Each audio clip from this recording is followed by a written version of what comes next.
Stephen A. Smith, let us first remember and put back into perspective that Portland was playing back-to-back on the road. Portland was playing its fourth game in 5 nights, all on the road. Now, to answer Kerry's question, I was actually more intrigued by what I saw from Kevin Durant in the fourth quarter last night than I was impressed. And I did watch every dribble of this basketball game in Oklahoma City. Now, Kevin Durant obviously owed his team more than the 1 point that he had scored against Portland. Remember the New Year's Eve game? Last time Portland visited Oklahoma City, Kevin scored 1 point in the fourth quarter as Portland won the fourth quarter 27-16 and overcame a 16-point deficit in Oklahoma City. This is all without Russell Westbrook. Last night, things were again not going very well for the home team deep into the fourth quarter.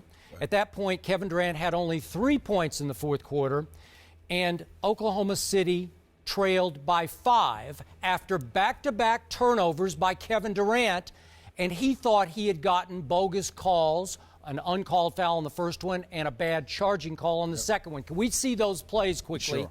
First one, Kevin Durant gets the ball swiped from behind, and he thought he was fouled. And I think he probably has a case there. Then on the second one, on kind of a semi-fast break, he thought it was a block instead of a charge. He did not get the call, and he was, Stephen A. Smith, furious about both calls back-to-back. Now, this was about 3 minutes left in the game. He goes to the scorer's table, hammers the scorer's table, utters a very loud expletive for which he apologized after the game. He got mad, and he got a technical foul. Well, the takeaway for me was he finally got mad. We saw that guy that got advertised last year as the not nice Kevin Durant, and he proceeded to take it out on the visitors. Kevin Durant went off as Portland went ice cold, and Oklahoma City finishes the game on a 15-4 run as Kevin Durant scores 11 of the last 15, including 3 unconscious, as you say, pull up from 30 kind of threes. And it reminded me, Stephen A. Smith, of LeBron James back in his Cleveland days. Remember when occasionally some idiot on the front row, especially on an away game, would start to heckle LeBron James, and he would get mad and take it out on the opposition. I would come in the next day and say, hey, I like that guy. I like LeBron playing mad. I loved Kevin Durant playing mad last night. I don't see that very often, so I would hope in the future he could reach down and push that button in himself a little more often. Over the last 3 games, Kevin Durant is averaging 43. He scored 130 points in the last 3 games on 67.6% shooting. He has scored plus 30 over the last 8 games. You listen to Wes Matthews. You listen to Coach Terry Stotts, who's doing an outstanding job, by the way. Congratulations on that, Coach. You look at the Damian Lillards of the world. You look at LaMarcus Aldridge and the things that they had to say. They talk about shooting in the ocean, and they spew helplessness, because what they were acknowledging is what I have been telling you. He's 6'10". Don't give me no 6'9". The man is 6'10". He's got a 7'6" wingspan. He can pull up from 30. He has a mid-range game. He can shoot off the dribble. He can spot up. He can go to the hole. He can be ambidextrous using both his left or his right hand.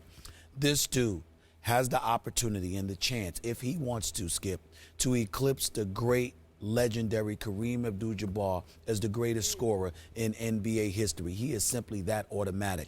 This is a guy that during the NBA Finals, an off NBA Finals by our standards, based on what we expected from him, averaged 30 on better than 50% shooting. That's an off NBA Finals for Kevin Durant.